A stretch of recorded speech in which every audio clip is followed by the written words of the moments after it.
भारत ने शनिवार को कहा है कि पाकिस्तान की रात भर की कार्रवाई बढ़ाने वाली और उकसाने वाली रही है। पाकिस्तान की सेना ने श्रीनगर से नालिया तक 26 से अधिक स्थानों पर हवाई घुसपैठ की कोशिश की, जिसे भारतीय सेना निष्क्रिय करने में सक्षम थी।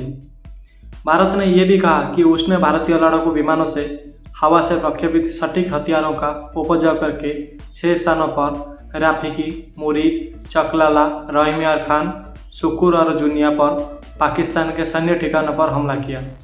इसके परिणाम स्वरूप सटीक हथियारों का उपयोग करके 2 स्थानों पर उनके रडार स्थलों को निशाना बनाया गया। दिल्ली ने यह भी कहा कि पाकिस्तान की सेना को अपने सैनिकों की अग्रिम क्षेत्रों में भेजते हुए दिखा गया है, जो स्थिति को और अधिक बिगाड़ने के आक्रामक इरादे का संकेत देता है। विदेश सचिव विक्रम मिस्त्री के साथ ब्रेकिंग करने वाली कर्नल सोफिया कुरैशी और विंग कमांडर भूमिका सिंह ने यह विवरण साझा करते हुए कहा कि भारतीय सशस्त्र बल परिचालना तत्परता की उच्च स्थिति में है और विंग कमांडर सिंह ने कहा कि कार्रवाई का प्रभावी ढंग से मुकाबला किया गया है और उचित तरीके से जवाब दिया गया है। भारतीय सशस्त्र बल तनाव न बढ़ाने की अपनी प्रतिबद्धता दोहराते हैं, पश्चात पाकिस्तानी सेना भी इसकी जवाब देगी।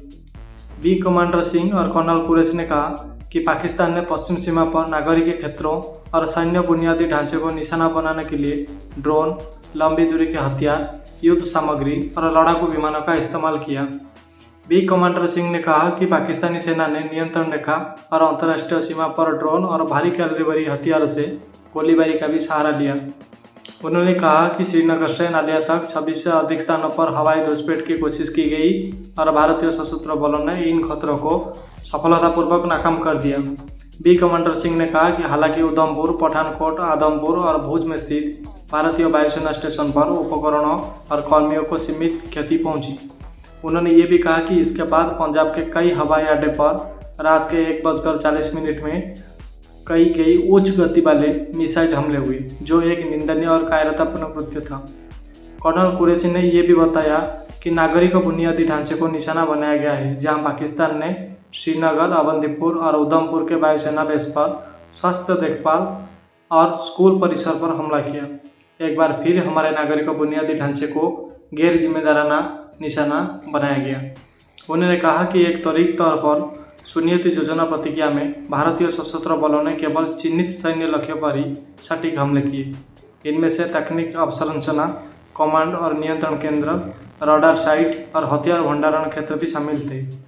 हमारे लड़ाकू विमानों से हवा में दागे जाने वाले सटीक हथियारों का उपयोग करके राफिकी, मुरीद, चकलाला, रहीम खान, सुकुर और जुनिया उसमें पाकिस्तानी सैन्य ठिकानों पर हमला किया गया। पसरूर और सियालकोट एसोसिएशन में रडार साइट को सटीक हथियारों का उपयोग करके निशाना बनाया गया। उन्होंने कहा कि इन प्रतिक्रियाओं को अंजाम देते समय भारत ने न्यूनतम सर्वाधिक क्षति सुनिश्चित की। विंग कमांडर सिंह और कर्नल कुरैशी ने कहा कि पाकिस्तान ने ड्रोन का इस्तेमाल करके कई हवाई घुसपैठ की कोशिश की गई है और भारी कैलिबर के तोपों से नागरिक बुनियादी ढांचे को निशाना बनाकर गोलीबारी की है और कुछ नागरिकों को मार भी डाला है और कुपवाड़ा, बारामुल्ला, पूंछ, राजौर और अखनूर में छोटे हथियारों से भारी गोलीबारी की है। इसमें कहा गया है कि भारतीय सेना ने प्रभावी और आनुपातिक रूप से जवाब दिया है, जिससे पाकिस्तानी सेना को भारी नुकसान हुआ है। उन्होंने पाकिस्तान के दुर्भाग्यपूर्ण गलत सूचना अभियान को भी खारिज कर दिया, जिसमें उधमपुर में भारतीय वायुसेना स्टेशन, सिरसा से एयरफील्ड और नगरोटा में ब्रह्मोस बेस को नष्ट करने के दावे किए गए हैं। उन्होंने सिरसा और सूरतगढ़ में वायुसेना स्टेशन की तस्वीर दिखाते हुए अपनी बात रखी कि बुनियादी ढांचे को कोई नुकसान नहीं पहुंचा है। विदेश सचिव विक्रम मिस्त्री ने पाकिस्तानी सरकार एजेंसियों द्वारा विभिन्न स्थानों, सैन्य प्रतिष्ठानों और सुविधाओं पर हमला करके उन्हें नष्ट करने के दावों को भी खारिज कर दिया। उन्होंने इस बात पर भी जोर दिया कि पाकिस्तान विशेष रूप से जम्मू कश्मीर और पंजाब राज्यों में नागरिकों और नागरिक बुनियादी ढांचे को निशाना बनाने के अपने अभियान को जारी रखे हुए हैं।